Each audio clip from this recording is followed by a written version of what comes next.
Welcome, everybody. We're just going to give a few minutes for people to get into the room and then we'll get started.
Okay, I can see we've got 43 people, so I think we're going to start now, and I think people will keep joining us as we do the introductions.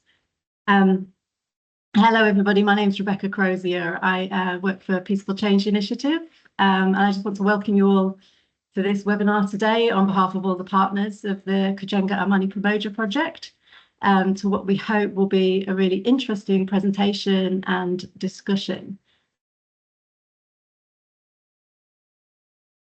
I will give a brief overview of the project that we're talking about today, and my colleague Sophia will speak about the agenda for today and the research that we're going to share. But just to start, Kujenga Amani Pamoja is a 3-year project. It runs from 2023 to 2026, and it focuses on the Swahili coast of Kenya, Tanzania, and Mozambique. So we cover Kwale in Kenya, Tanga and Mtwara in Tanzania, and Cabo Delgado and Nampula in Mozambique.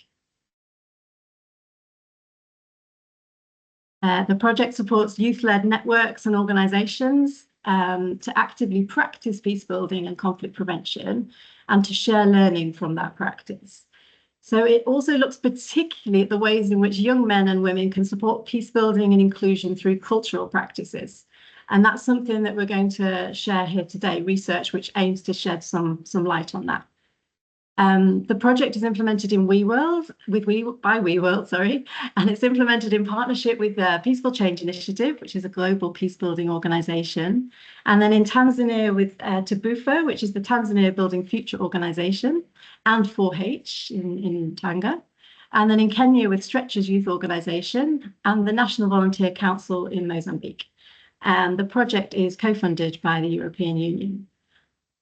I will hand over now to my colleague Sophia, who's going to talk a bit more about the agenda for today and the research methodology and so on.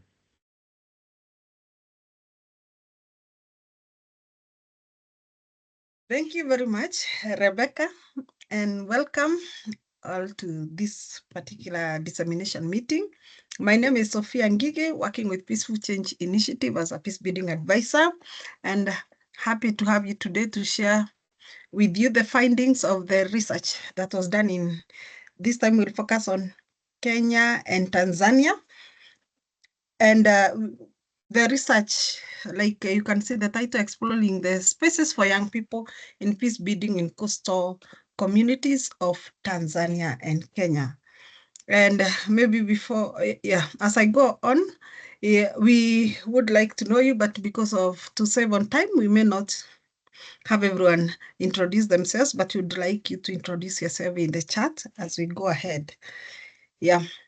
So this research particularly focused on the coastal area that is between Kenya, as you know, what is referred to generally a Swahili Coast runs from Somalia all the way down to Mozambique. But this particular project just chose Kenya, Tanzania, and Mozambique.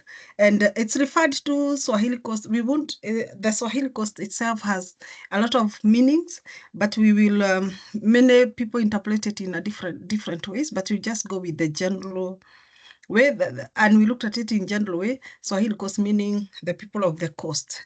So like not delving into the language and the many other aspects that classifies them. And it's drawn from the Arab word. So that's why it's called Swahili Coast. And the purpose was to mainly look at peace building and also some aspects of culture. How do we integrate peace building and culture? And looking at the said Swahili Coast for many years has enjoyed a lot of peace. And that is drawn a lot from what you call from their culture. But of late has been a lot of issues, especially affecting young people, getting into violent groups and many becoming more vulnerable. So like it's important to know how do we reconcile that with what was there in the culture. And maybe I'll say when we're looking at this research, it narrowed down to young people. And maybe you can go to the next slide.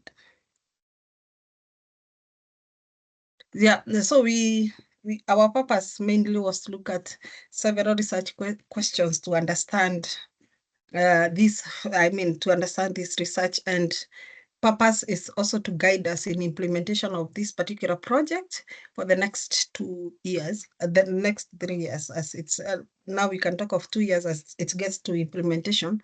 How do we integrate these two? And one of the things that was trying to look at was how do young people currently participate in and influence community discussions about security, peace, and conflict and peace? Another one was to look at how are young people and their role in relation to peace and security perceived by the wider community. So also looking at the perceptions and also looking at what factors obstruct or facilitate young people to play a positive role in their community. And a final question was to look deeply into the culture. How does Swahili cultural values, boards, and practices manifest themselves in each location? And to what extent do they support peace and social cohesion? And to what extent do these practices involve or are recognized by young people? So kind of these are the questions that the researchers that will be talking with, who will be presenting today, will be addressing and say what they found out after interacting with the community. And as we move on, we want to give credit to University of Dar es Salaam, which had a team led by Professor Walwa, and Horn of Africa that did the research in Tanzania, and Horn of Africa Institute that did the research in Kenya, led by Dr. Halkano. And why we are doing this meeting is because we want to share what were the findings in these two particular countries and how do we relate them with our work as peace builders. And our agenda, mainly, we will just look at, now we will have the presentation from Tanzania and then from Kenya, and then we get someone presenting on the key findings, yes. And then we'll get to a question and answer. So the presentation will not take long, like 40 minutes, and then we can see whether we have 40 minutes to interact, and then we'll have the meeting. The methodology that was used in this research involved a desktop review. So a lot of this literature was reviewed. The researchers also engaged in focus group discussions. They had key informant interviews, and also they did validation workshops that was done in Kwale, in the different research areas where the research was conducted. And during this, we sought to ensure that there was gender balance, they had both female and male represented equally. Also, they gathered the voices of diverse age groups and ethnic backgrounds. And so they had both young people giving their voice and also the elder generation. So some of the focus group discussions had young people and the others had an elder generation for them to give their voice. And then they also consulted with authorities from government and from different line ministries that deal with youth and also that deal with culture. They also interacted with security forces and community leaders. And also they included youth who are civically active and those who are not active, because there are youth that are in community-based organizations, but then there are youth that are just in the community. So they made sure that all those voices are heard. And the research, as you can see, a dot in Kenya, it was done in Kwale. Kwale is in the coast towards Tanzania, bordering Tanzania, and they focused on on three sub-counties, that's Lungalunga, Msambweni, and Matunga sub-counties. And in Tanzania, they dealt with two regions, the one bordering Kenya and the other one bordering Mozambique. Mtwara, that's borders Mozambique, where they had 3 districts, that is Tandahimba, Nawela, and Mtwara DC. And in Tanga, they had Mkinga and Pangani. So that's where the researchers focused on. And now I would like to introduce the speakers. So I would ask if I mention them, they put on your camera so that people can see you. Dr. Halkano Walio Abdi, who was working with the Horn of African Institute. You can say hi. Good morning, good afternoon, workshop participant. Thank you so much for having me here. Thank you, Sophie. Okay, yeah, Dr. Halkano was a doctor of philosophy in religion and has been doing a lot of work in this region, and is also a lecturer of religion and at the Department of Philosophy, History and Religion in Egerton in University, where he's a senior fellow, research fellow. Yeah. And we have Dr. William John Walwa, who is a political scientist in the Department of Political Science. So Dr. William, you can say hello.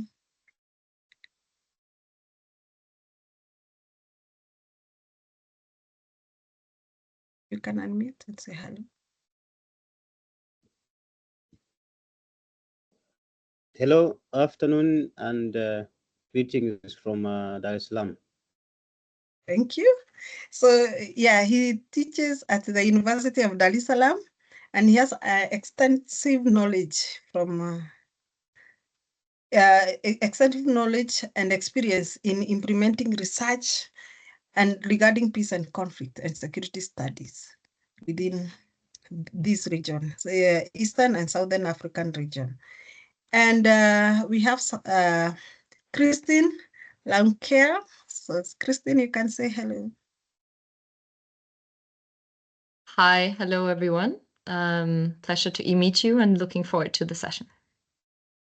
Yeah, she's a peace building advisor also with Peaceful Change Initiative and has been working in peace building and conflict sensitivity advisory roles in Libya, Syria, Kenya, Tanzania, and Mozambique. And she has also worked in Denmark and Sri Lanka. So we are happy to have you also sharing with us in this meeting. Thank you as people continue introducing themselves. So just one logistic as we move on, we will, if you can see from the, on top there, you can see a place with the chat. That's why we are doing our name and introduction. And if you have a question, you can go, there is a place written there, question and answer. So you can put your questions there, even as the presenters go on with the presentation. So we will have those questions. We can read them, but if you also want to ask your questions after the presentation, verbally we'll give you opportunity to do that. And feel free to write either in English or in Swahili. Yeah, it will be addressed as we can use both languages. So thank you very much. And I want to take this chance to welcome Dr. William Walwa to present the case of Tanzania. Thank you.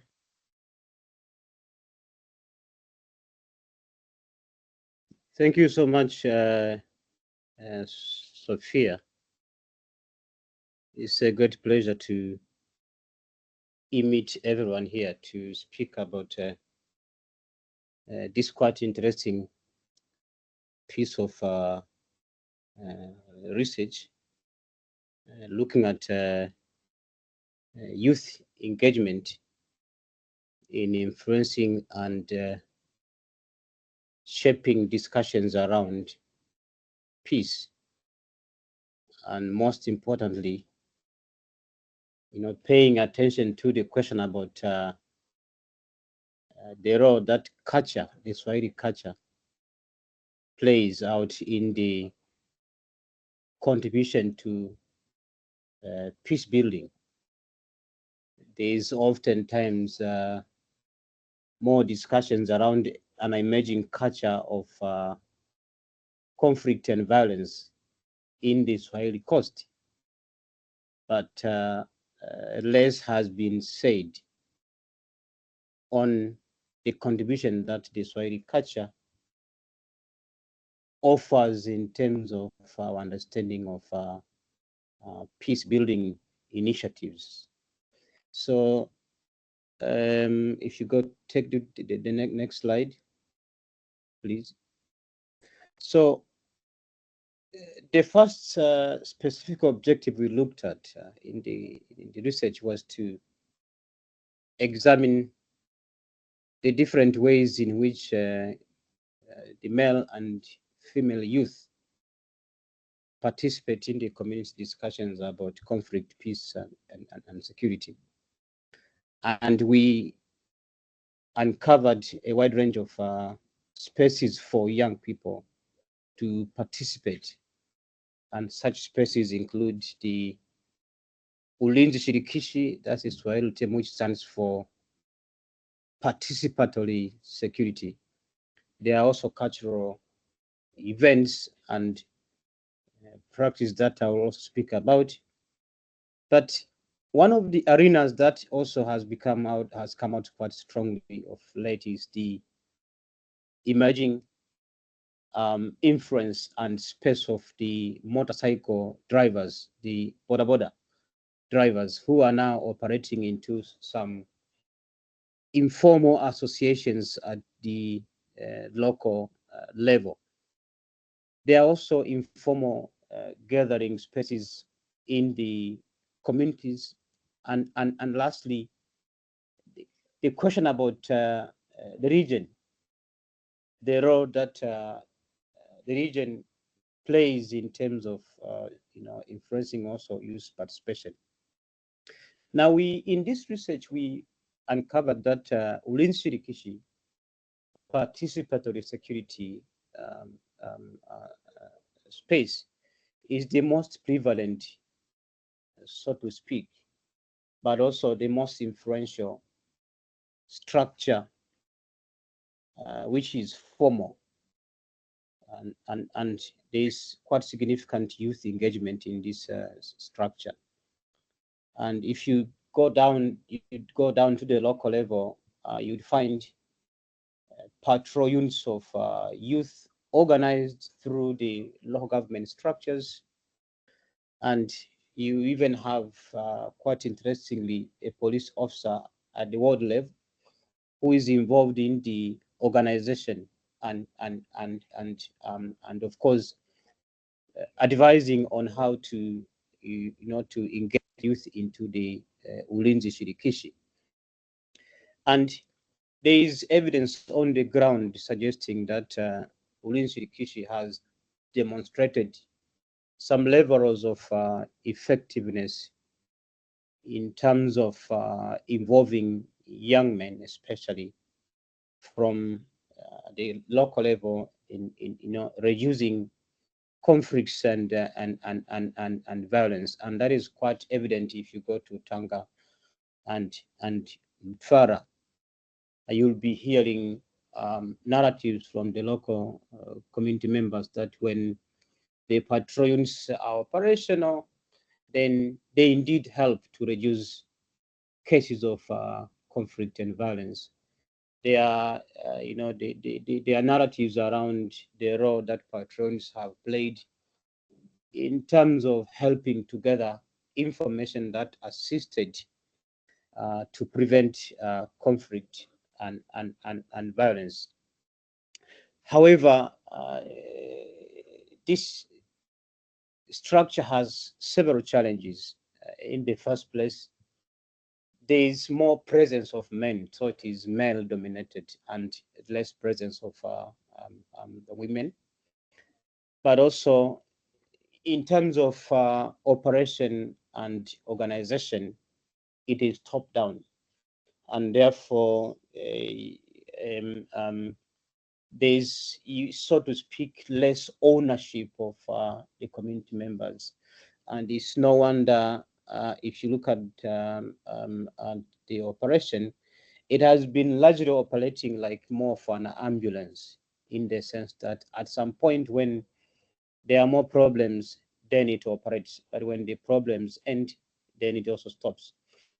And I think part of the reason is that it is kind of disconnected from the community. But there are also challenges around the sustainability in terms of financing. And if you go to the local level, there are concerns, especially from the young people, that some of them spend time, spend their time involving into the patrons, and they are never paid.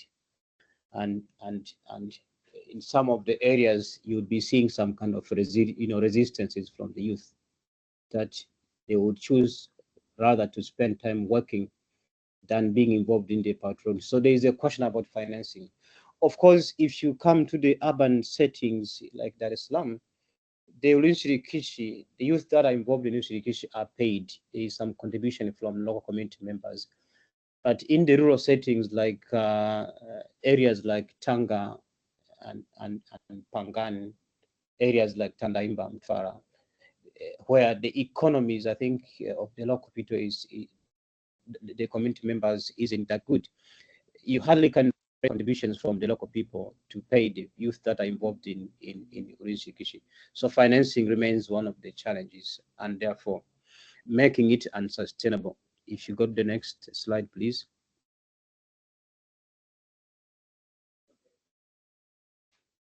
Next, please.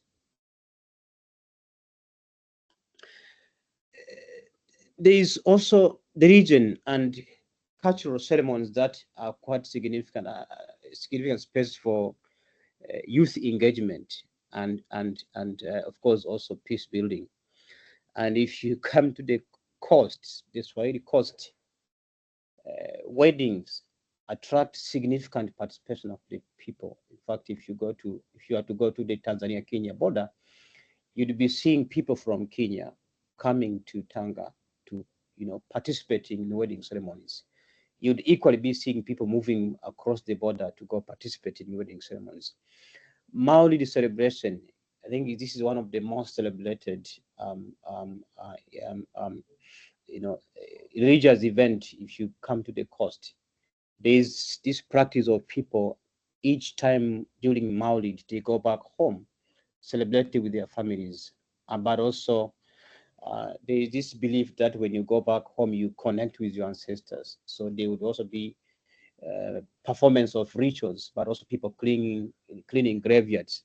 So it is an event that attracts a significant number of people from within the country, from within the community, but also outside the community.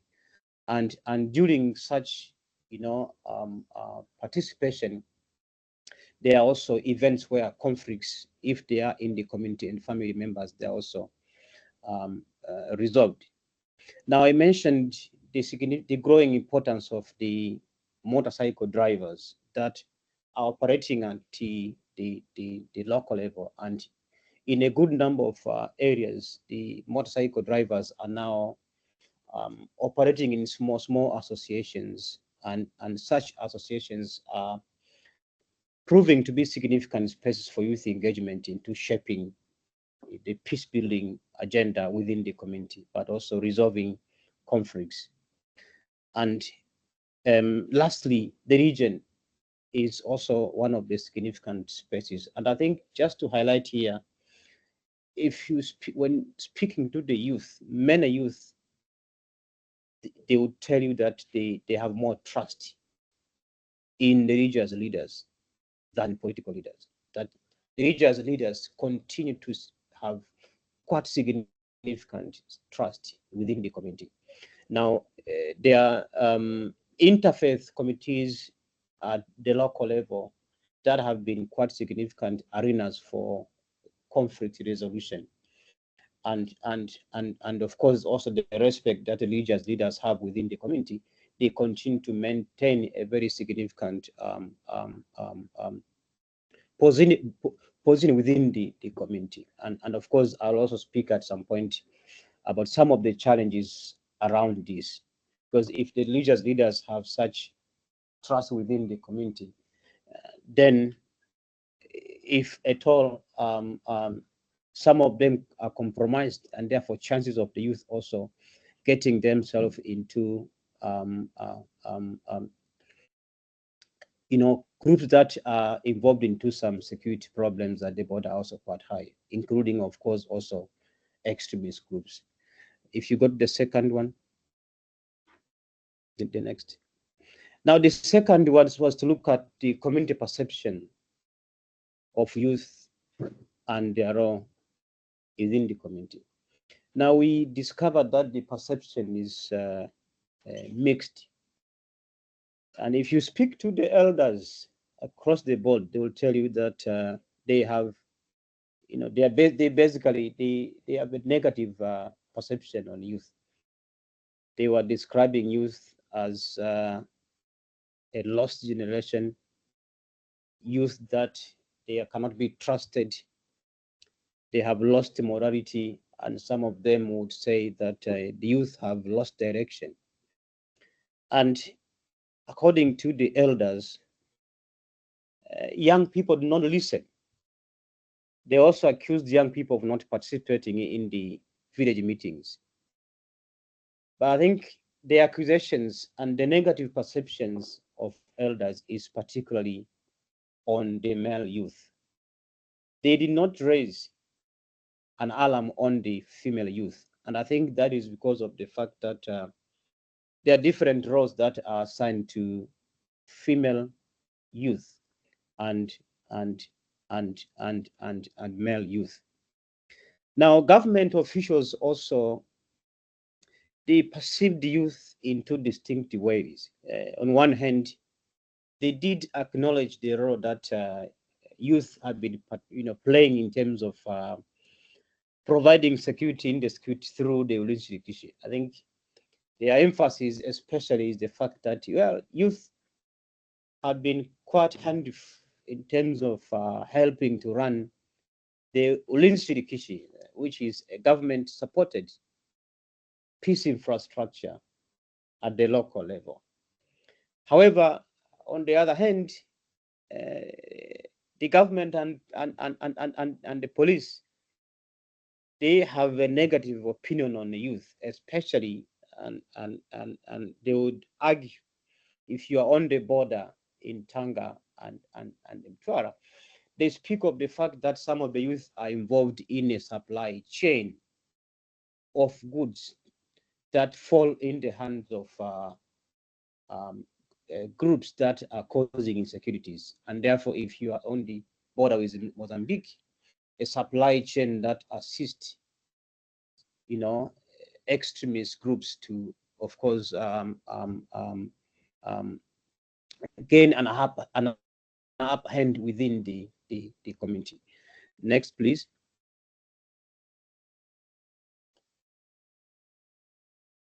And the other objective was to look at the factors that obstruct young people to play a positive role in their community. And quite interestingly, economic marginalization and of course also political marginalization and presence of we'll speak about Salafi narratives that are growing within the community. They are factors that are inhibiting young people to play a positive role within the community. And in particular, young people expressed concerns regarding their exclusion from the control over the economic affairs of the community. And of course, the fact that their voices are not, heard enough. They are not given due attention. Now, if you speak of the economy in these areas, particularly, the question about access to land is critical on the part of the youth. Now, I think from the cultural angle and the practice, land is owned by the elders, and youth are supposed to inherit this land when the elders are no more. Now, elders have this argument that the youth cannot be trusted. If you give them piece of land, in no time this land will all be sold, and therefore the entire village and our communities will actually have no land. So they are saying we're keeping this land for them until when they are mature enough to take control over it. And the youth are saying we can take charge of the land. It is just that the elders do not want.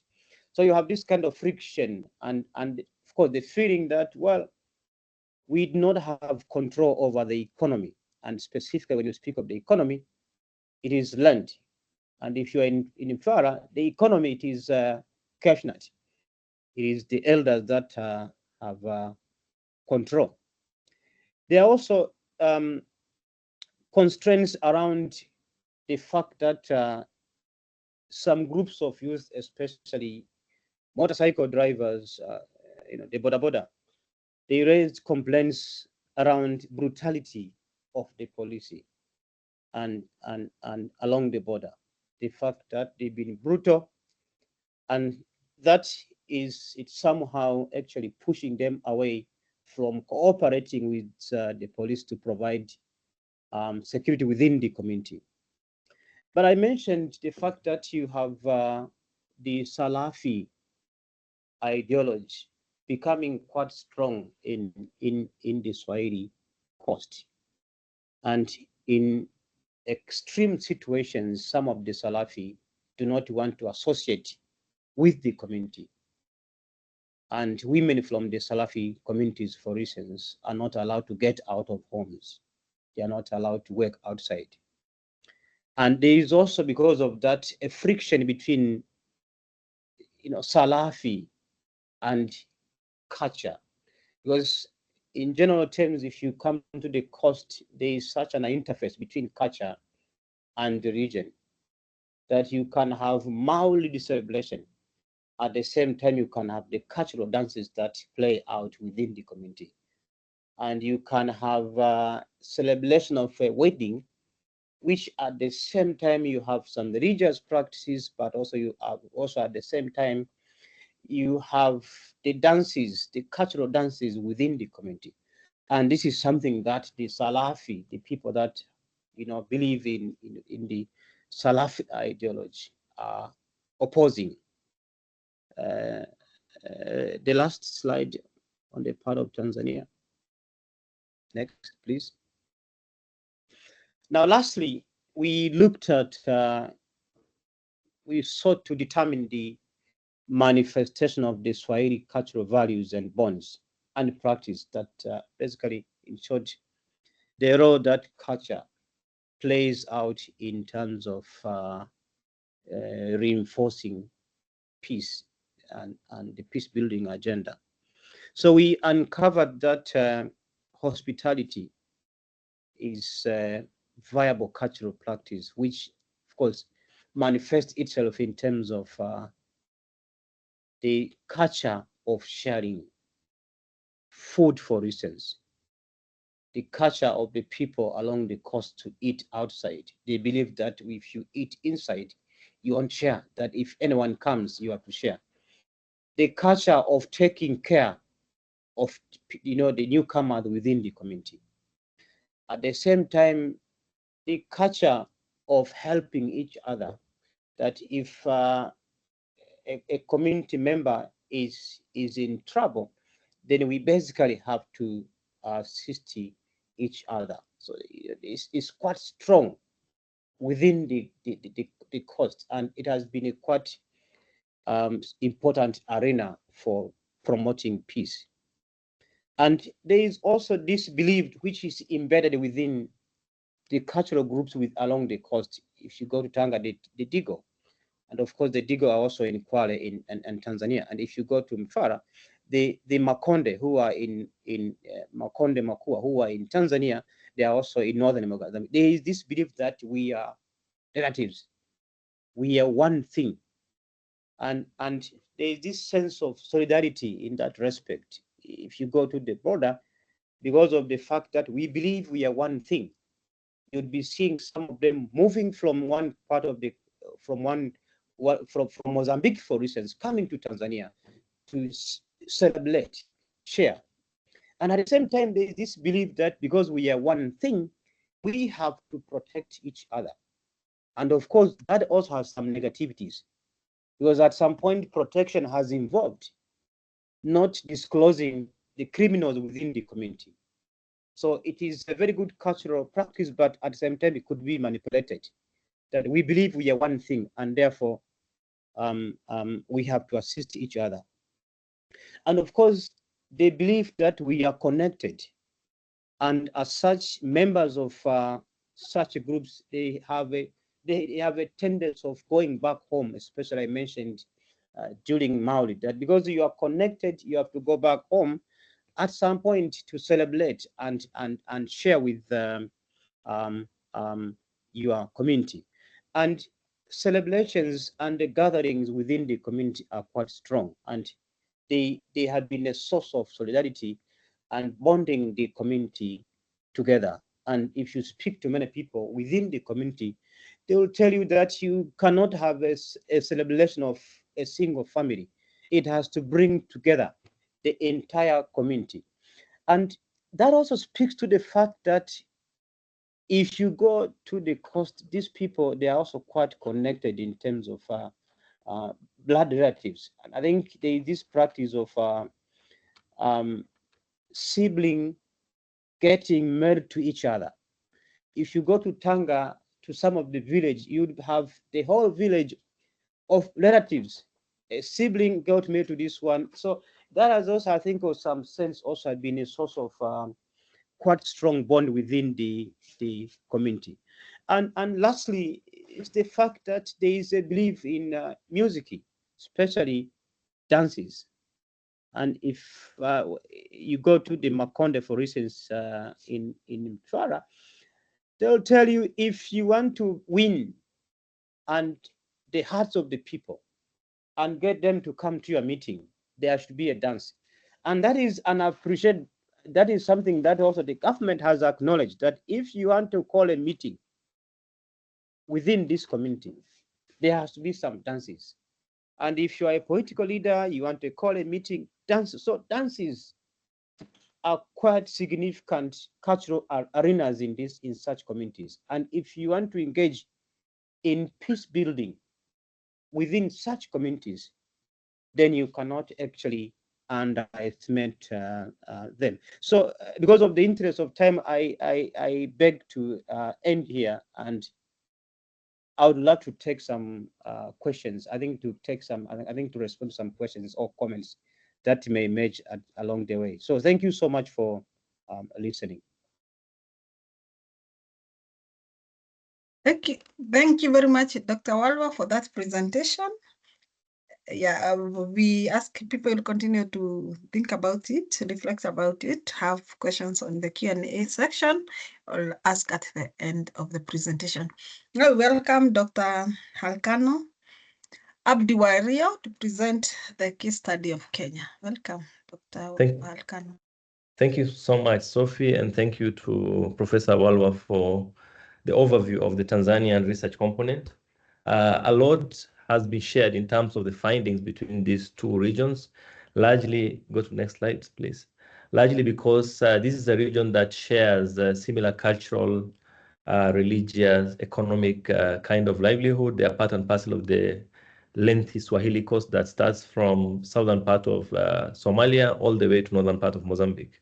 So straight to the first slide, which I will also talk about the participation of young people in community discussion about security, conflict and peace. One thing that strikes very similarly between the findings from Tanzania and from Kenya is how the participation is diverse as far as the young people are concerned. And this includes both formal spaces that young people participate in matters of security and informal spaces. Formal spaces in this case, in the Kenyan case, includes the Nyumba Kumi kind of arrangements that brings a number of households together in order to maintain peace and order within that locality. And then there are also peace committees that usually brings communities together. These committees are often composed of people from national government administration structures, security personnel, community leaders, and a few select youth who become part of these formal arrangements of security, peace, and conflict management through the formal system. Then secondly, there are also very many informal spaces that young people do participate in as far as matters of peace and security are concerned. This could include social spaces that they continuously are part of through the family networks, through the community network, cultural spaces such as the kayas and different forms of cultural groups that bring people, especially in Kwale, together, because Kwale is also quite a diverse community, but largely the Mijikenda community that dominates the coastal part of Kenya are part and parcel of the people that dominate this region. Then commercial spaces, especially that also my colleague has mentioned, the borders, the markets, the chamas for women. They provide also bases in which issues of security are often discussed in very informal setup. But again, when we discuss the participation of young people within these forms of discourses, we need to differentiate two levels of young people who do participate in that. There are some that are civically active, and there are others, majority, who are not. So if we are to look at the civically active ones, these are youth that are exposed to CBOs, CSO kind of engagement. They are part and parcel of public barazas. They usually attend and they are interested in that. But majority of people in most of these areas that we've done research in are often participating in formal spaces that security is discussed. They are not part and parcel of the civic space that often brings diverse stakeholders in matters of security. And again, when you look at the region that we studied in Kenya, there's a lot of differences between region as far as participation is concerned. There are areas where youth are much more inclined towards discussion around peace, security, conflict discussion, say around Matuga, Msambweni. But if you compare with Lunga, that is quite close to Tanzanian border, there's less and less of that civic awareness around engagement in peace and so on. Then again, there's differences in terms of population density. Areas that are largely closer to urban centers, to towns, have youth that are interested in this discourse of peace, security, and conflict through the formal system than the areas that are much more rural. And again, another aspect that brings a layered understanding of how youth do participate in this is the gender perspective. Disproportionately, unfortunately, in the Kenyan case, young women are often underrepresented. People with disabilities are often underrepresented. People with special interest groups, marginalized groups that are often not part of public discussion are often underrepresented. And this again lays another layer where youths are doubly marginalized as young people and again as women or as people who have different interests. Overall, within that civic space that youth usually participate in the Kenyan case, CBOs, CSOs do play a very critical part as far as building capacities of these communities are concerned. And there are quite a considerable number of young women and young men-led groups that are critical in disseminating aspects around cohesion, peace building, peace initiatives. And women are also involved in certain forms of economic activities that bring a layered understanding of how this discourse can be discussed. For instance, chamas are one of the areas where young women have been inculcated in that. If I can again just critically look at this second point is when we were doing the research, we were able to engage with a couple of young people-led organizations to help us understand the landscape, to help us mobilize fellow youths, and that really gives us an understanding that there exists quite a layered engagement by certain level of civic active youth in these discourses. Overall participation, as was mentioned in the case of Tanzania, it's still very much top down, meaning especially through the formal security mechanism, Nyumba Kumi, peace committees, is often largely done by security sector players such as the police, national government administrators, community leaders that are often elderly, and it's often forms that formal space through which youth are invited into this discussion.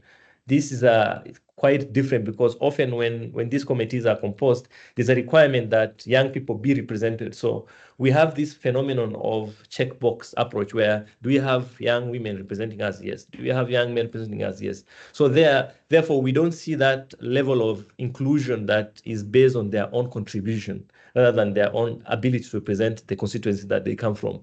So I think this is a weak link that needs to be addressed so that they become part and parcel of this formal discussion of security through their own, by their own weight. And again, overall, I think young people are underrepresented. Again, cultural events, cultural spaces are very critical for dissemination of information around peace, security, cohesion, and there are quite diverse spaces that we will discuss in the next slide. Critical, again, in the case of Kenya, is the role of this informal taxi system that relies on the motorcycle called boda boda. Boda bodas and the areas where they usually stand are critical space for discussion of politics, discussion of economic issues, and more importantly, again, in the last couple of years, where peace initiatives and discussion have been done and can be done. And again, a very similar finding with Tanzania is the role of religious leaders who get much more respect and understanding and legitimacy from the young people, much more than the political leaders. So, but overall, as far as participation is concerned, young women and men are often underrepresented in these discourses, though there exists a critical mass of civically active young people who are already leading these spaces. Second slide, please. Second slide, please.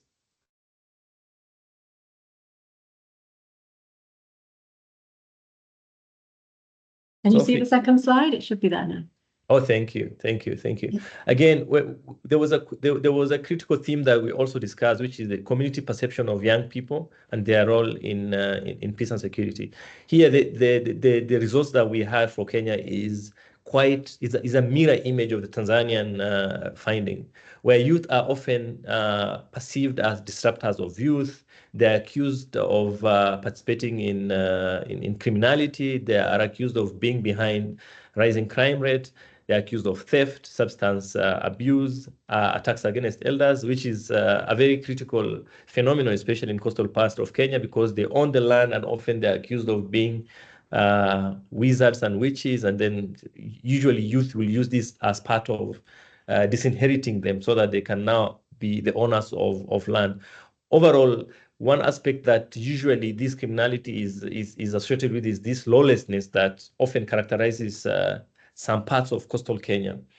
This criminality is again blamed on a couple of things, one of which is very, very visibly evident also from statistics. The level of joblessness in the coastal communities in Kenya and in the area that we did the research is considerably high. Unemployment rate is high, and overall, the people who accuse youth of this criminality blame boredom, drugs. They tend to think that the youth do not follow the cultural norms that often held the coastal people together. And they think that these young people often want to get rich quick, and therefore they will do anything that can help them gain certain coins at the end of the day. And then again, the blame is often put on poor parenting. And this blame is often projected by elderly population, especially male elderly population, or the national government administrators, or the security personnel. So this blame is often from the patriarchal system that sees youth as a very unease, and stable population that is often very eager to participate in things without necessarily following the norms that exist on the ground. However, the same elderly population and the communities often think that the youth role is very critical, and they need to be acknowledged. Though they tend to consider the youth have not having that competency that they will have really required for them to participate in the elderly discussion around peace. So the elders, from the research that we conducted, often call for proper guidance and training on values and norms. It's a form of some form of like patriarchal parenting of this younger population that can be included in the discussion about peace and security. Again, the patriarchal perspective that we see very much visible in COST is something that is strengthened by existing intergenerational conflict between the older people and the younger people. And again, this is exactly a similar finding that the Tanzanian team also found, where that existing friction about this intergenerational conflict become played out when discussion around peace and security is done. And I think this quite rings a bell with other parts of coastal Kenya, Lamu, Kilifi, Mombasa. Doubly, of course, marginalized in matters of peace and security are young women and young men, and young women and girls who are often not included in this discussion. Next slide, please. Now, when we looked at the factors that were obstructing young people from playing a positive role in their community, we go back to the aspect that not all young people are obstructed from playing a very critical role. Those who are civically active are doing certain level of engagements in this, but largely quite a number are facing huge challenges. Even for those who are civically active, certain key structural challenges face them, and I'll just list a couple of them. The first one being limited financial resources. So when we interviewed a number of young people-led groups in Kilifi, one of the key things that often stood out is, where do we get resources to engage in this? How can we mobilize resources? Where do we get grants so that we can build our peace better? Then this element around peace and security often again attracts quite huge number of young people to form community-based organizations. So if you go to places like Kwale and you say, let's see the CBOs that we can work with. So the numbers are often huge. And this oversaturation again feeds into the competition for the meager resources that are often available from development partners, from the national government administration, from the county government. And again, when some of these organizations usually get meager resources, the level of financial literacy and project management skills are quite inadequate for these young people to manage those grants and those support that they often get. But overall, one thing that stood out from the interviews is the voices of the young people express that the leaders, both at the community level, the county level, and the national level, they do get very minimal support, very insignificant support as far as their participation in aspects around peace and security is concerned. And again, when you also look at the landscape of the civically engaged youth and their activism in Kwale, for instance, there's quite a level of trust deficit within them and between the CBOs, and also with the national government administrators, with the security agents, who are the key stakeholders in peace and security arrangement. And again, one key thing that, again, we need to reemphasize is that underrepresentation of young women within that CBO landscape. And often most of the civically active youth also do not have very clear organizational goals that can help their ideas become much more entrenched and sustainable over years. Overall, I think despite the challenges that they face, these civically engaged youth are very valuable, and their experiences and insights are critical as far as these communities are concerned. So, and many of these CBOs and NGOs that the youth are already leading in this kind of spaces have already established positive relationship, for instance, with the county government. They are also trying to create favorable conditions for engagement in issues of conflict resolution, security, peace building. So it's not all a bag of bad news as far as this aspect is concerned. There exists quite a layer of factors that can help them positively engage in this. Next slide, the last one. Then the last part of my presentation, again, mirrors the Tanzanian finding as far as the manifestation of cultural values and bonds are concerned. The Swahili Coast shares certain level of cultural values that often promote peace and security, cohesion. There's quite huge understanding around conviviality, sociality, compassion, collaboration. People usually see each other as family members, as one people. When we're in the field, we will be given examples where people usually see themselves as working as one, as far as living together is concerned. That forms the basis on which a lot of discussion around peace and security can actually be leveraged on. The Swahili culture often encourages cohesion. It often strengthens family bonds and promotes peace and conflict resolution. Collaboration is often looked as something that is supposed to naturally come out of people living together. So certain events like wedding ceremonies, funerals, family gatherings, cultural festivals usually form part and parcel of the bonds, the Swahili cultural bonds that strengthen the conviviality and sociality that characterizes the coastal community of Kenya. Again, the overlap between the cultural and religious values, in this case, Islamic one, for instance, because this region has been part and parcel of the Islamic civilization culture for ages.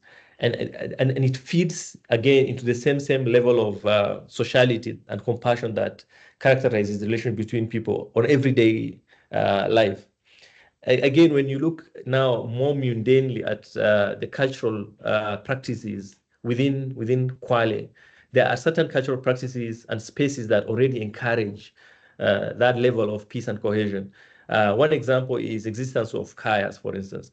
Predominantly, Kwale, Kilifi, and Mombasa do have large population of the Mijikenda community that already have certain cultural spaces that are dominated by elders, but form basis of their cohesion.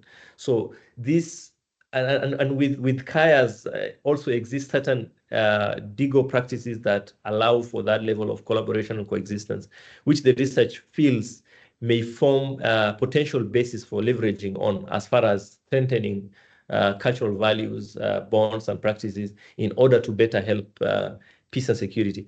Overall, the youth in this area do actually also participate in lots of, informally or informally organized sports.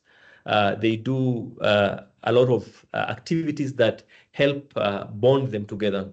So I will stop at that, and we will welcome questions. Thank you. Back to you, Sophie. Thank you very much, Dr. Halkano, for that presentation on Kenya and a lot of learning and reflection on that context. And now we will hear on the recommendations from Christine. So welcome, Christine. Okay, thank you very much. And based on the rich findings shared by Dr. Halkano and Dr. William, we've developed some recommendations that apply to all the research contexts. But of course, if they are to be implemented, really contextually based strategies will need to be implemented that are fit for the specific project locations. The recommendations are also targeted at a variety of different stakeholders, which includes both international organizations, local civil society, formal authorities, and informal leaders, as well as educational institutions and the media sector. And we do sort of point to which recommendations pertain most to which stakeholders in the report. What I will do here today, though, is just to highlight in quite broad strokes the 4 different sets of recommendations, and then you can read them in the report where they're spelled out more elaborately. So if we go to the next slide. Thank you. The first set of recommendations is really based on the need to recognize the critical role that's played by cultural values and practices for social cohesion and for peace building, and to develop strategies that makes use of those cultural spaces more actively to promote peace and to sort of build social cohesion. So we suggest a range of different sort of more specific actions to take in order to do so. Firstly, to build local partnerships with key actors that are already engaged in those spaces, such as civil society, cultural organizations, religious leaders, and cultural officers that work at a local level, as well as those who are already organizing the celebrations that have been highlighted, such as Maulid and weddings and other cultural celebrations, and those that perform at those celebrations or those gatherings, such as traditional singers and dancers. And so to work with these actors who are already, let's say, conveying parts of Swahili culture, to really bring out the peace-promoting elements of that and do it in partnership with young people. We also highlight educational institutions, schools, as a venue where there's a great potential to engage on those aspects of Swahili culture with children at a very young age. Sorry. And then we note the importance of creating spaces for government officials, and which includes security officers, to also be able to participate in those cultural events and gatherings, to sort of, let's say, bring together the two spheres, the cultural sphere and the more security governance focused spheres, to work together on peace promotion, and to demonstrate the value of the cultural spaces for maintaining peace and security. And then very critically, within all those activities that could leverage on the peace-promoting aspects of Swahili culture, we note that it's important that that engagement does not become let's say, an approach to unilaterally educate young people about their culture, but rather that elders promote and allow for young people to take up leadership roles in those cultural spaces and events, and to be part of shaping and interpreting those cultural aspects together, so it becomes more co-created spaces. Then finally, within this set of recommendations, we point to the importance that journalists and the media sector plays in documenting and disseminating content that brings out these peace-promoting cultural values and practices, so that disseminates it within the communities. To the next slide, please. So the next set of recommendations really focus on the necessity of changing the way in which young people are perceived by the wider community and by community leaders, and to transform the relationships between young people and older community members, as well as authorities, including government security actors. And so we point to a range of different tools or approaches to doing so, including more sort of soft approaches using sports, music, and drama, and also to using tools such as intergenerational dialogue as a space through which a common understanding can be developed between elders and young people, and sort of mutual perceptions can change.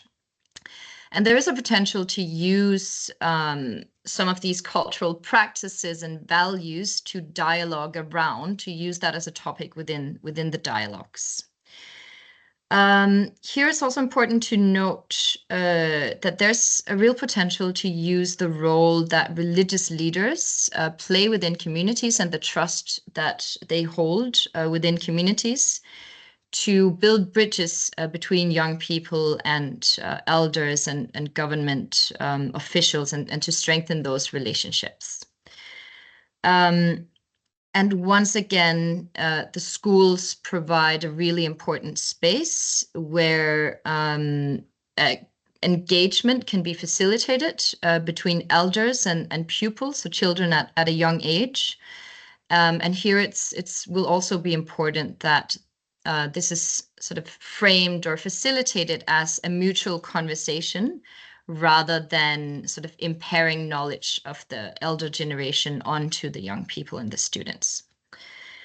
And finally, for, let's say, the media sector, it will be important in the coverage and the content that's displayed through the media that young people are portrayed in a way that also showcases their positive contributions to peace, and not only within the sort of established formal security-focused spaces, but also in their actions and engagement within the more cultural spaces and in the everyday spaces and practices that they occupy.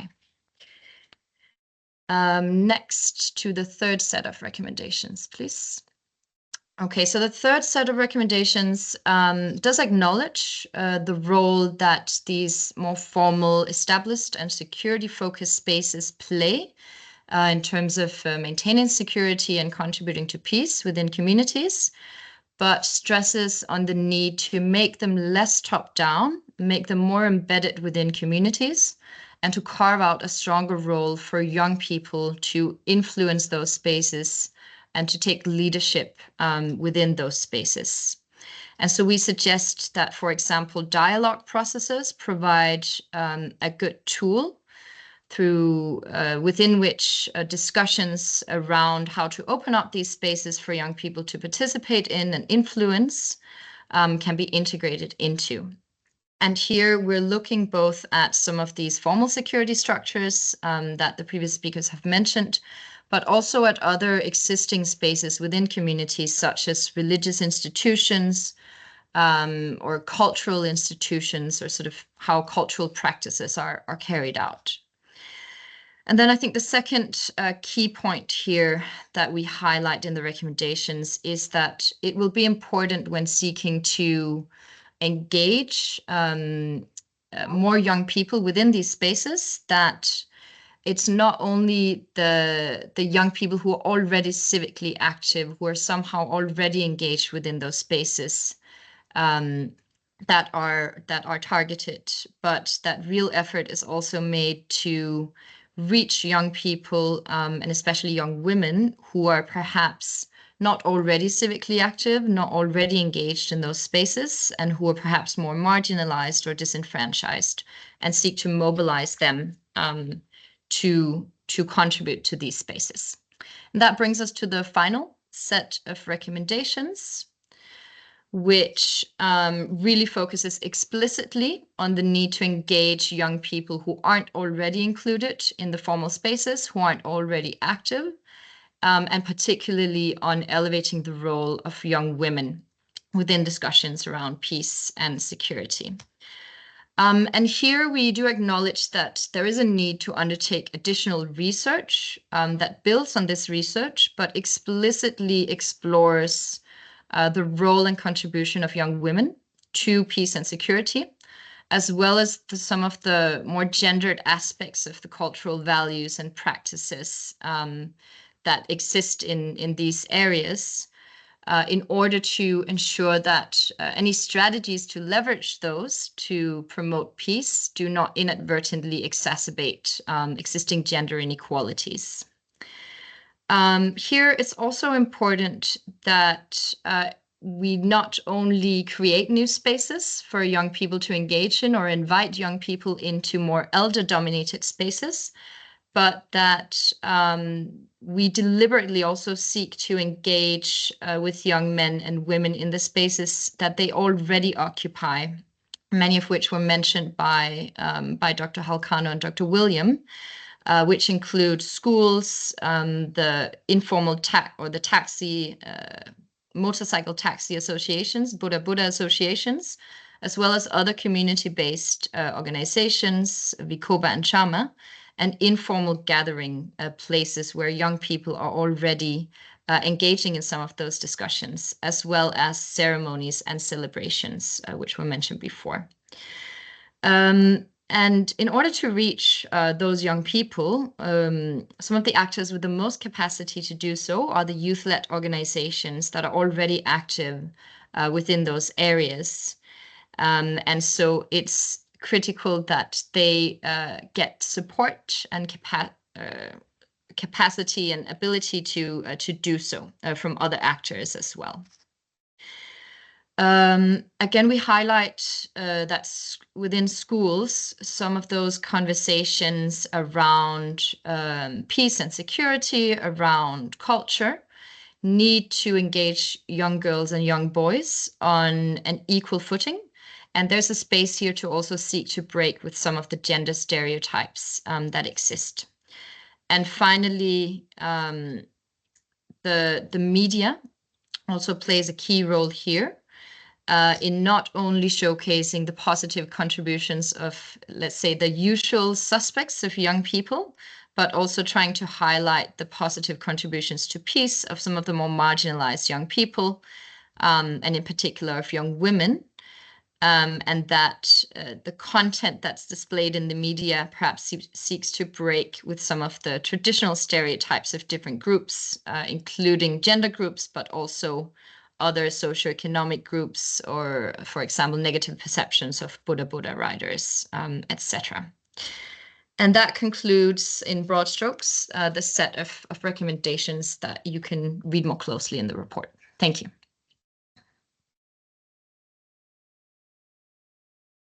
Thank you very much, Christine, for that presentation. And all our speakers for today, thank you so much for taking the time to take us through the research. And I know we are reflecting on it, still waiting. I'm seeing some people commenting, putting their comments on the chat section. You can also put any question or any other reflection on where we have Q&A.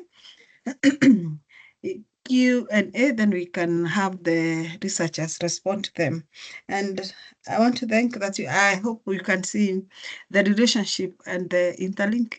Like, yes, it's Swahili, and a lot of similarity between Kenya and Tanzania in many of the aspects. And I hope we are, even as we reflect, I'm thinking about, we have been having this Agenda 2250 on youth, peace and security. And from it, we can see that we are very far from getting to where people will change the perceptions of young people as to see them as agents of peace, other than always looking at them as agents of violence. So a lot, even in this culture, we need to look at and have them addressed. And even in that document talks about encouraging participation of young people. And from what you can see, even from the first objective that they were tackling, the space for young people is still very limited in this particular region, that and even in these particular countries. Yeah, like you have only Ulinzi Shirikishi, where they're more likely supposed to provide us security. But and it's not giving them opportunities to make decisions. So how can we enlarge these spaces? But you can see from the creativity of young people, they have created their own spaces where they can engage also in peace and security and matters pertaining to them. They have the community-based organizations. When they have the border, you can see it's rising in the two areas as spaces that wherever they meet is where they discuss. In Kenya, we have actually in the region, we have Maskani. They have a different name in Tanzania, where they also meeting to interact. So as we reflect on all this and what is happening in this region, it helps us see to what extent can we make use, like Christine is recommending, do we make use of this space? How can these spaces also be enriched so that people can get to participate? And we can see from, happy they have mentioned the gaps that are there around gender inclusion. And it's good to look at how do we bring women in this space more. So I would like, maybe as I wait for the questions from the participants, you feel free also to raise your hand. There is a section where you can raise your hand and ask a question. But even as that comes, I would like to ask, even as we reflect, the presenters, like what can be done to change the perception? Like a lot of issues you presented, people are yet to change. The elders, the security are still having a negative perceptions towards the youth. So what can be done to change the perceptions of young people and create spaces for them to grow in leadership within their communities and even in the different countries that we have? So maybe from your reflection and interacting with this research, are there something that you identified? And then maybe I would also ask, you've mentioned among the factors obstructing young people from contributing positively, still perception also from the elders and the security personnel. Yeah, they still perceive them differently. What would we borrow from the Swahili culture that would facilitate positive interaction? Yeah, and then how did the experience of young men and women differ regarding the inclusion in discussions of peace and security? Maybe to begin with, I would ask how would we respond to start up that? Yeah, but before you respond to that, maybe I can pick from the audience. Let me see. Livingstone, welcome. I see your hand up. Thank you very much, the PCA team and the researchers, Dr. William and also Dr. Alcano. I think you did a good job, and thanks Rebecca and Sophie for the presentation. And mine is not more of a question, but more of a reflection. And I appreciate the recommendation that has been given. And looking at the recommendations is things that we've been doing as WeWorld. By the way, my name is Livingstone Nyando from WeWorld. I'm actually the project coordinator of Kujenga Amani Pamoja. So my take is I love the recommendations, because what we've been doing, those recommendations, some things like engagement, engaging, supporting cultural activities, and we've done that in various aspects and various spaces that have been available, including the commemorating International Day of Culture, which was not being implemented before. My only concern is that looking at it, most of challenges that young people are face, rather challenges that are close and inhibits them in participation, especially in building peace, the way you're looking at it, has been economical challenge, whereby most of them, they lack income generating activities. And I've also seen in the chat where Dominic has also given a point that young people don't participate because they lack economic empowerment. They don't participate in those peace committees. So my take is, how do we address that, bearing in mind that you're not a economic oriented organization as such, but we are peace building organization. So how are we going to address issues of young people, the economic challenges, which inhibits them to participate effectively or to build peace effectively as we go, especially the organizations that are doing that? We know there are other issues that have been recommended, that we've been trying to do, issues to do with the sports, which some of us have been doing well as one of our partners. But then how are we going to do it to address that kind of a challenge? That's my question. Otherwise, the research was more in-depth and addressed almost all areas that require intervention. And it's also more informative and something that we're going to use to actually develop our intervention as we move on for the program, and long after the program also we're going to implement. Thank you very much. That's my take. Thank you very much, Livingstone. Then I'll take from John Daniel, and then we'll have the researchers responding before we take the next set of questions.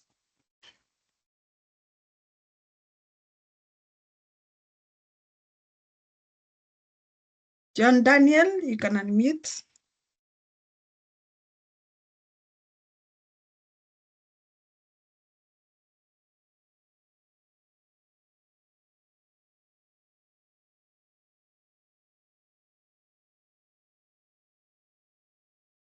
Hi, John, are you able to unmute? You need to open your mic, John.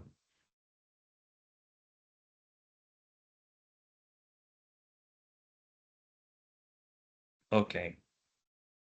Okay. Okay, maybe we would ask the researchers to respond, and then we can move on to, we will get him in the next set. So we start with Dr. Walwa.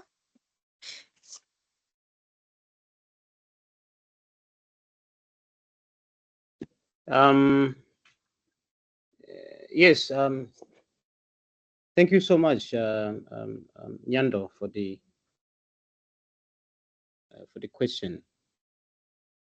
I think, as for me, moving beyond the I think right-based empowerment to economic empowerment,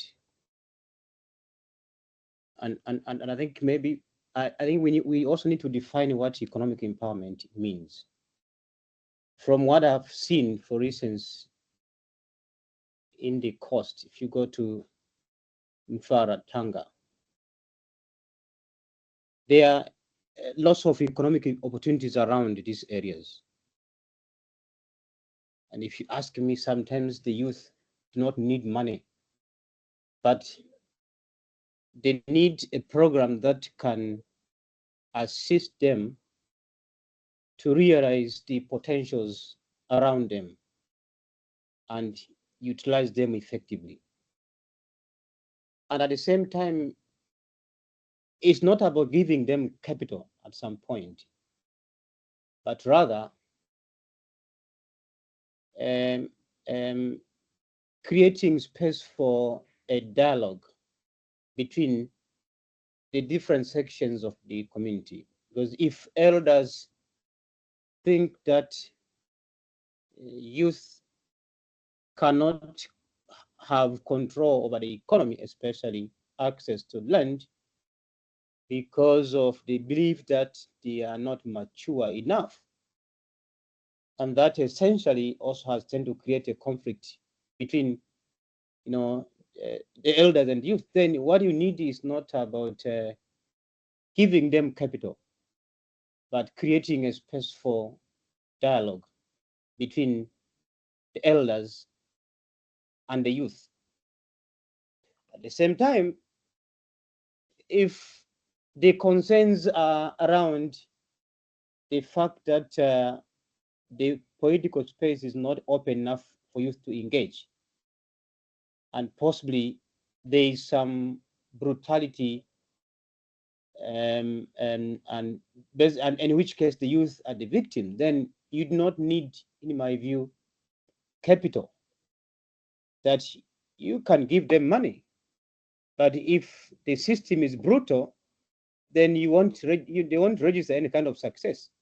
So you need to have also a dialogue between the different sections, the different actors within the community, the police, youth, and some other government actors, and ensure that there is a friendly environment for the youth to operate effectively and, of course, to enjoy their rights.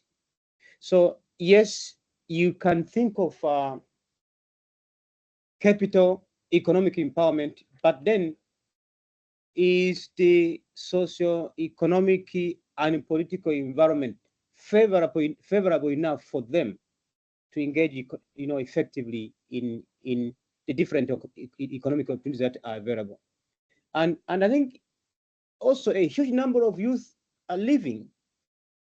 Some of them also, getting themselves into some of the criminal networks. Part of the reason could be the fact that the environment isn't conducive enough for them to engage in economic activities. And therefore, you need to, as you think of the economic empowerment, but also need to ensure that these youth actually are empowered. There has been many programs that have failed, which place so much emphasis on capital rather than ensuring that the environment itself is favorable for the youth. So that would be my reflection. And if you ask me, I think what WeWorld is doing is a way towards actually creating economic empowerment, ensuring that there is a space for the youth to dialogue and control the economic, to control the social and political affairs of the society. And from the dialogue, some of the economic, space for youth engagement will open up. Then you can think of the capital along the way. Yeah, thanks. Okay, thank you very much, Dr. Walwa. So we asked Dr. Halkano, you can respond to the question. I will briefly add also onto the same discussion that was also raised by Dr. Walwa. What is largely lacking in most of the areas that we did research is that level of civic awareness on their role within either discussion around politics, discussion around economic empowerment of their own, discussion around peace and security. If I could digress a bit and reflect on the current Generation Z political awareness in cities in Kenya right now, where we've always relied on the old political establishment to mobilize in order to raise issues that are critical to the well-being of the country and their own self. What we are seeing is that whenever youths are civically active on their own, whenever they have that organic understanding on their own role within the communities that they live in, very structured interest will just generalize on its own as far as their own livelihoods are concerned, as far as their own political involvement in local discussion of development are concerned. So if there's a way in which those who are not civically active understand their own critical role in their societies, then half of the problem that these researchers usually see can be addressed. In terms of the balance between should you give money to now say those organizations on the ground in order to make them more active in that, I think these are questions that needs to have a very much long-term planning as far as their involvement is concerned. But it boils down to interest, but it also boils down in ability of youths in areas that we did research in to self-organize in order to understand their own critical role in the society that they live in. Often when that is lacking, what we have is that level of disoriented approach to involvement in peace and security, and then they can continuously be marginalized by the leaders. But there shall come a time when that level of understanding is high enough that these young people will actually demand for their space on the table of livelihood, politics, economic and security discussion in their areas.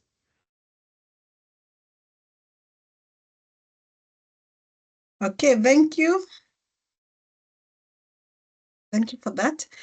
Maybe a follow-up question on how do we change the perceptions of the older generation, the security personnel about the youth, so that we can facilitate positive interaction? Because from the two research you showed, they look at youth as the perpetrators, not really from the positive role they are playing also in peace building. Maybe Halkano, you can start. Yes, there's the question also raised here related to that by Dominic. He asked, how do we ensure that we make peace building something attractive, for lack of better word, sexy? How do we entice youth to participate in this? I think this is a question that we can throw back to all of us, but I think it boils down finally to be able to mobilize certain level of population within these communities, certain percentage of it that can actually ignite that self-interest in that. How to do that, I think, it requires quite considerable number of stakeholders beyond development partners. National government has a role.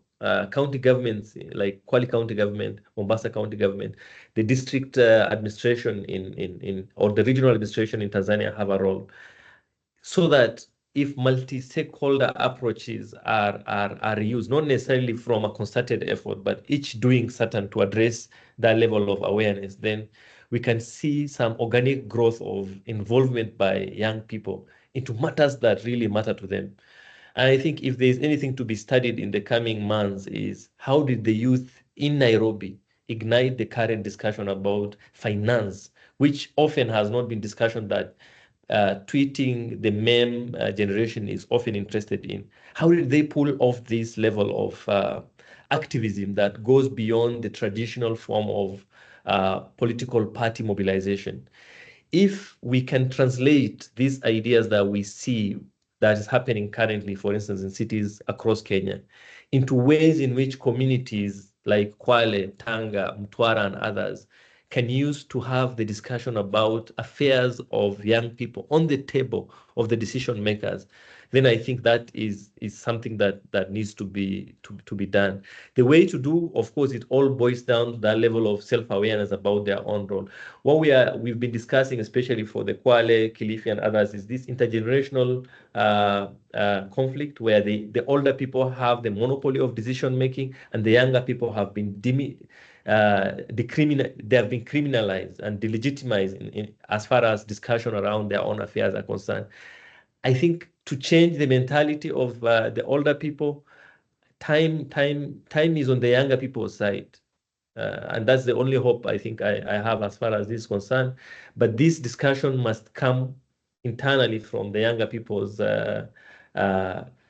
demographic in terms of engagement. And development partners, I think development partners and CSOs have a role to keep igniting, to keep mobilizing, to keep creating awareness about interest, not just peace and security, but everything that does with their own livelihoods. Back to you, Sophie. Okay. Thank you very much for that response. And as I follow up with Dr. Walwa, I want to add a few questions in the comment, and then I pick from the list hands. Yeah, so we have a question, some of the questions raised.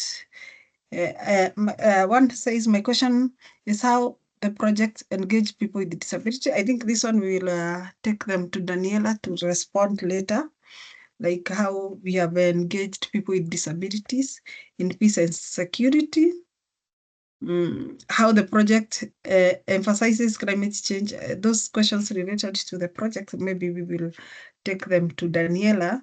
But so Daniela, you can have a look, and then I'll get to you as we come to the conclusion. You will get an opportunity to respond. Yeah. And so from the question and Q&A section, I've seen some questions. Charlene is asking, along cultural lines, did you find any opportunities where youth can lead in peace building? And then Gabriela is also asking, related to the question, this is on Kenyan context, like how INGOs and CSOs can engage, especially we've seen this Gen Z in Kenya. We call them these people born from 1995, I think up to, I don't know which age Gen Z ends, and they have been leading in demonstration, like he's trying to see, and they have been leading in demonstration for those who are not in Kenya. And interestingly, they have been using non-violence, just using their phones to record, and we have not seen stones like we always do. And he's asking, he would like to hear thoughts about the role NGOs and CSOs would play in this dynamic, and how can we create or enforce safe spaces for young people. Yeah, so they've been organizing themselves in their social medias and doing this. And someone is congratulating and asking how, oh, okay. So that one will be answered by Daniela. So before you get to answer Dr. Walwa, let me pick from Cosmas. Cosmas, welcome. You can ask your question. You can unmute him and then you can get to ask.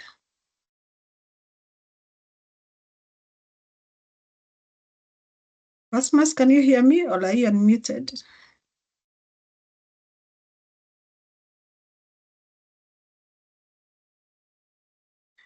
Seems like there is a challenge somewhere.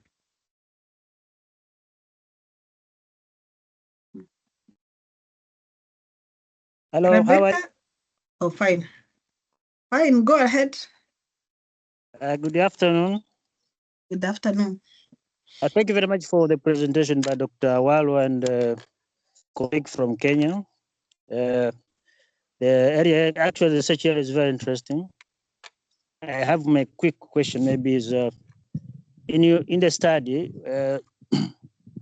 Maybe I would like to know better more about if you identified major or associated actors to the conflict in the research areas, and who are actually the main conflict actors in those areas, of which the youth are part of it, so that we can understand how the youth can can also participate or engage well with those actors who are actually in conflict.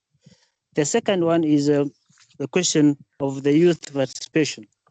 I would like to know if there are any policy or legal frameworks that we have in Tanzania or in Kenya that can help the youth participate legally through the policy framework that is existing, so that we cannot have their legally or policy put forward that we can engage the youth well through the policy or legal frameworks that are existing. Thank you very much. Thank you very much. Dr. Walwa, you can start by responding. Thank you so much,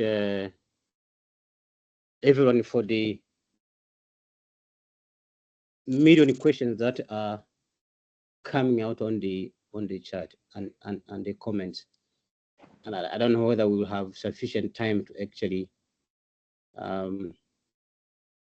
respond to all of them. But let me just pick up, I think, a few. One is the question about the cultural spaces that we have seen in terms of their contribution to peace, and of course also alongside that ways in which also youth are involved in such spaces. Now, it is actually a common knowledge. It is agreed. If you come to the cost, that dances, for instance, the cultural dances, they remain to be significant arenas for youth engagement. And in fact, there is also something that is not often said. If you go to Mtwara and some areas in Tanga, one of the major sources of income for the local government authorities, the district councils, is the charges that the councils get from ceremonies. Because I think when you organize a ceremony, including a wedding, you have to pay a charge to the local government authority. And they are all admitting that this is one of, I think, a significant source of our income. And it is a source of income that they will never tamper with it. Of course, in some areas like in Mtwara, there has been some restrictions on the ceremonies because of the insecurities. But actually, the dances, the ceremonies along the Swahili coast are significant space for engagement of youth, both male and female. And it is just that, because I'm saying, if you look at the programming on peace building also, there has been less also discussion. And I think this is the first project, in my view, which has accepted to look at the cultural element. There has been less discussions about culture. And in fact, there is also less, and to my surprise, there is also less understanding about the culture on the part of the people in the government. They would look at negative, but I think if you speak to the local people, they'll tell you, this is what brings us together. So the dances, they will tell you, if you go to Mtwara, if you want to bring the people, if you want the people to come for your meetings, you need to have the dances. The same applies in different, of course, there has also been some modifications. Like this time, if you go to some of the youth, for instance, they like it's a cultural dance which has been kind of modified with some bongo flavor in it, but there's still belief that dance is significant, space for youth engagement. Now, there was this question about climate change, which I thought I should take it on board, because it is an area that we have to look at so carefully. One of the new form of conflict that has emerged in the Swahili Coast, it is a conflict which has not been there, but it is a recent development in the coast. It is farmer-elder conflicts. I was surprised if you go to Tanga near the border with Kenya, there has been significant movement of the Maasai communities in this area. Of course, partly triggered by the fact that there has been long periods of drought in the areas, and therefore pushing them to some other areas that offer some pastures for their cattle. And if you go to the Ruvuma River along the Mozambique-Tanzania border, there are also huge number of, as we speak now, elders of the Sukuma, the Maasai, and the, they have all moved to this area because of the river. But if you look at it deeply, it is because of the fact that you have prolonged drought in the areas that they've been staying, and therefore they've been pushed by basically climate change to move along the border, the river, which offers them pastures and water for their cattle. So climate change is significant. And now if they are moving in areas that are already insecure, then the danger is that animals can be one of the sources of livelihood on the part of the criminal networks along the border. And this is not an area that has been looked at. So climate change is an area that we can also look at, quite intensely. Can I leave it at that and let some of Alkano to also come in? But I would love to come back. All right. Thank you very much for that response. And before I call on Halkano, I want to add one more last question that has come from Godfrey. Yeah, Godfrey is asking, how can we get local government leaders, that is county, cities, and districts, to create safe space for youth to avert the allure of youth getting involved in peace disrupting activities? And he's asking, did this come out in the research? So as you address the questions on Gen Z and these changes, you can also tackle that. And what we'd also add if something came up. Okay, thank you so much. Can I come in already? Okay.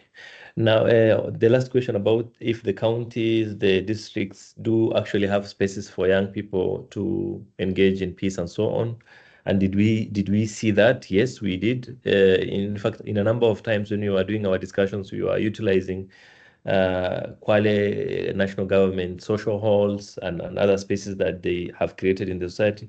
But of course, there is need for much more engagement from the devolved structures in all the 3 countries where the research has been done, in order to create more spaces or also utilize other spaces that are not necessarily formal for purpose of development intervention. Now I'll go to the question, the discussion, the question from Gabriel on spaces, the Generation Z, and I think just from my own reflection on the current ongoing in Kenya, is one of the key things that is playing critical role in youth mobilization and that dissemination and awareness is the place of tech, the place of social media. This is Twitter, formerly X, TikTok, Telegram, Facebook, especially Twitter. One thing that one needs to understand is in cities like Nairobi, Eldoret, Nakuru, and others where these demonstrations are going on, the youth have huge access to cheap internet connection. They have gadgets that they can use, but that does not necessarily mean that youths perhaps in Tanga or in Kwale do not necessarily have these gadgets, or they do not have ways of mobilization that are not necessarily tech-based. The thing is, how do we find how best that youth can communicate in areas that they are already active? Not necessarily relying on examples of the bigger cities in order to replicate importation of tech. The idea, the core idea is, if there's a way to mobilize youth to have that granular, organic self-mobilization using their own systems of communication in order to discuss something that is of critical importance to them, like peace, security, and conflict, and moving away from the idea of them being disruptors to them being participants in discussion around it in order to strengthen intervention. That, I think, is something that overly, not just this project, but others need to think about, and learning from what is especially going on in the current Kenyan youth movement in discussing economy, which often has been dominated by political leaders and older generation elites. Then there was also aspect around cultural norms that are already existing on the ground that can form basis for peace and security. My colleague William has mentioned the place of music and festivals. In the Kenyan case, kayas are symbolically recognized by both youth and the young and the old as cultural symbols of the Mijikenda community, for instance. It is considered as the bastion of the aspect around values and norms, often dominated by the older people. There is need for generational dialogue in order to inculcate more younger people's voice and how these spaces are run, and also they can become the custodians in the future. Perhaps in a way also bringing more understanding is how do the cross-border communities such as Digo in Kenya, Digo in Tanzania could have festivals or cultural engagements that can formally even make the youths understand the challenges and the opportunities that they can leverage on in order to build their life better. There was a question about who are the main actors as far as disruptors of peace are concerned. In the Kenyan case, unfortunately, youth gangs are very active in Kwale, in Likoni, in Mombasa, in Kisauni and other spaces at the coast. Of course, they are not necessarily they are not characterized by their age, they are characterized by their criminality. So often when we attribute a whole criminal activity to a generational group, then the whole generational group that doesn't participate in it become blamed for it. But largely, the phenomenon of young juvenile gangs being active disruptors continuously, again, paints the picture of the larger youth groups in South Coast as being part of disruptors. Are there policy frameworks on the ground? I think one thing that communities in Kenya, in Tanzania, probably in Mozambique may not like is policies. In the Kenyan case, every other 5 years, the counties engage in something called County Integrated Development Plan, in which its own making is supposed to have youth as a very critical contributor. Is it done? No. How can youth gain better? I think it's a lesson that they need to understand also from the current uprising on economy. There's need for much more engagement in making of these policies in the first place, even before their implementation. But there are quite many. The national governments will have national youth policies. They'll have initiatives that are geared towards economic empowerment of the young people, such as the Wezo Fund, Hustler Fund, and others. But all these programs are designed again from top up. It's not granular, it's not organically made. Participation is the public participation that is involved in making of these policies in the first place are very superficial for the younger people.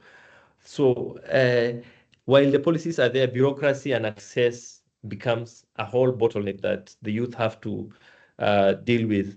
And the aspect about climate change, I think, is critical in years to come. In places like Kwale, kayas are actually some sort of reservoirs of biodiversity. There's been a lot of talk on how to support these as UNESCO biodiverse cultural spaces in which trees, herbs, and everything can be preserved.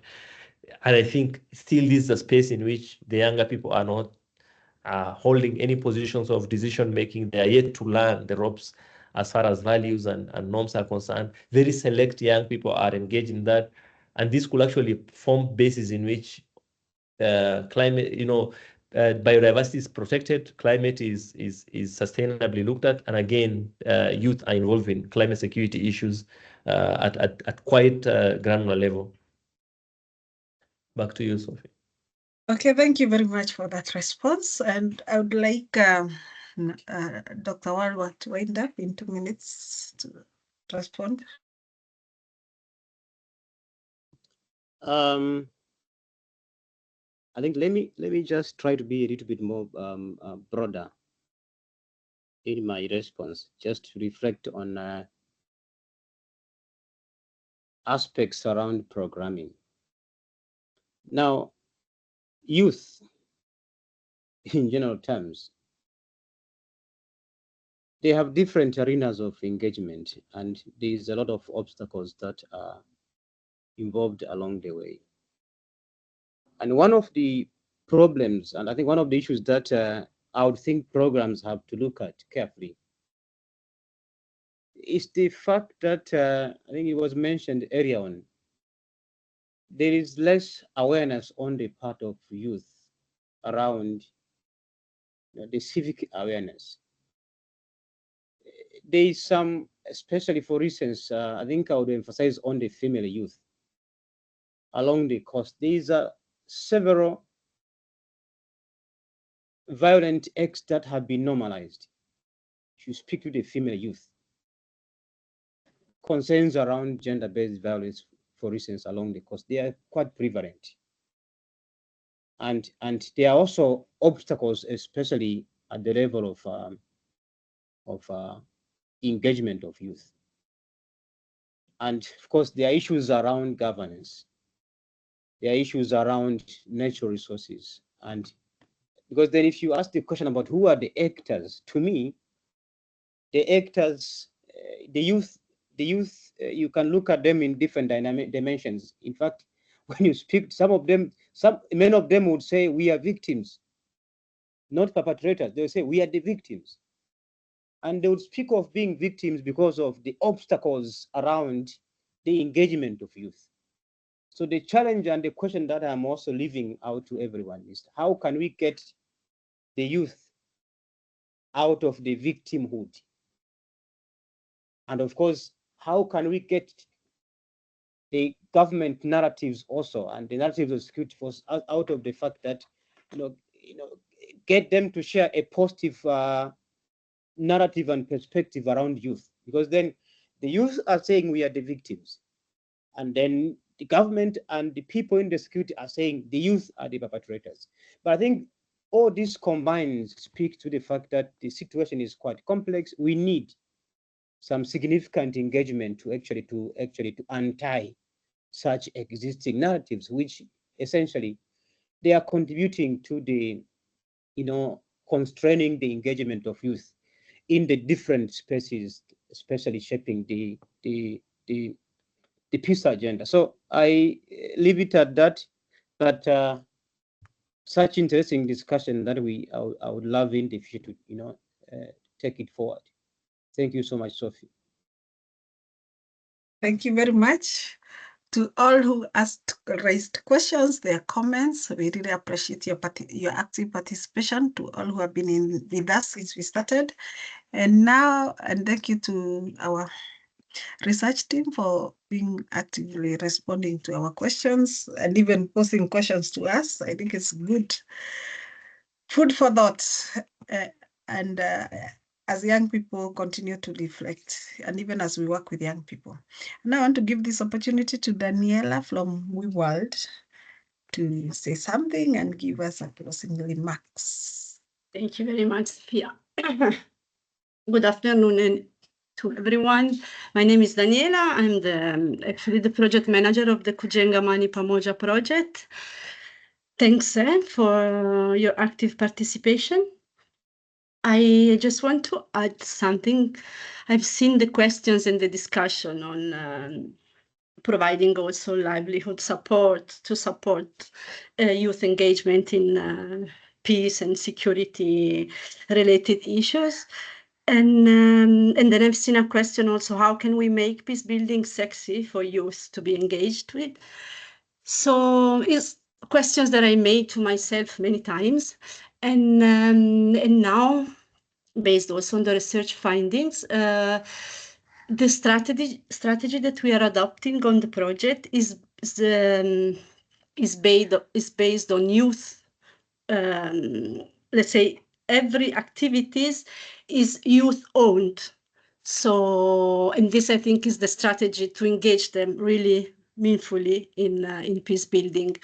So we are conducting conflict analysis. It's led by youth, so youth members of CSOs and youth members of the target communities. So they are the one identifying the conflict dynamics affecting them. They are the one identifying stakeholders that they want to talk to, that they want to open a dialogue with. And there will be also the one who will define a shared strategy for resolving tensions within communities. So the project will give them the possibility through CSOs of promoting peace building initiatives, and we give them quite flexibility. So they will have space to decide which initiatives they want to propose to at least ease some tensions that they face within the communities or between boda groups, for example, police, elders. So this is the let's say the key approach that we are adapting for project implementations. And yeah, I see there was a question also how to engage, how do we engage people with disabilities? I can say that it's a process that we are doing also with the youth from communities. So also agreeing with them a sort of targeting strategies to be sure that we engage also the most vulnerable youth and those who are marginalized and disenfranchised. It's a long process. It's not really something easy, but that's what we are trying to do. So that includes also people, youth, people and with disabilities. Is there any other questions, Sophia? I think you've responded to them, the questions. Okay, so maybe just a few words on, I want to tell you that there will be a synthesis report of the two research, and it will be disseminated, let's say, maximum in a couple of weeks. A similar research is also ongoing in northern Mozambique. It's led by Lurio University. We were hoping to present the findings also of Mozambique, but due to the security situation, the research has been delayed. But it will be anyway completed, hopefully by the end of the year, and there will be another online event for disseminating the research findings from northern Mozambique. Yeah, I think I just want as final words to thanks all of you. A special thanks also to Professor William, Professor Alcano, and PCI team for having coordinating the research in the two countries. And of course, a thanks also to the European Union for supporting financially this project and the research, of course. So thank you very much. Thank you. Thank you. Thank you, everyone. Okay. Thank you, everyone, for attending. Bye. As we close, you can say bye and we leave. Thank you. Bye-bye. Thanks, everyone. Bye. Bye. Bye. Bye. Bye-bye. Bye. Thank you.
Yes, Lunch break. 1 hour. Yes, normally. Well,